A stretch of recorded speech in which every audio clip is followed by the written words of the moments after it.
حضرت ابو ہریرہ رضی اللہ تعالی عنہ سے روایت ہے کہ رسول اللہ صلی اللہ علیہ وسلم نے رمضان مبارک کی آمد کی بشارت سناتے ہوئے فرمایا: آتاکم رمضان شہر مبارک فرض اللہ عز وجل علیکم صیاما تفتح فیہ ابواب الجنہ وتغلق فیہ ابواب الجحیم وتغل فیہ مردۃ الشیاطین للہ فیہ لیلۃ خیر من الف شہر من حرم خیرہا فقد حرم۔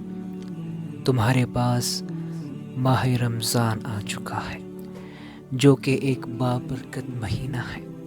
اللہ تعالیٰ نے تم پر اس کے روزے فرض کیے۔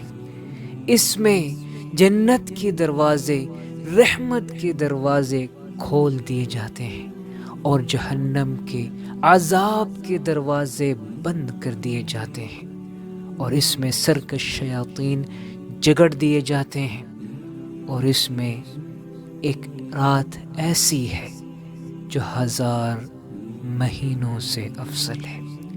جو شخص اس کی خیر سے محروم رہ جائے وہی دراصل حقیقت میں محروم ہوتا ہے۔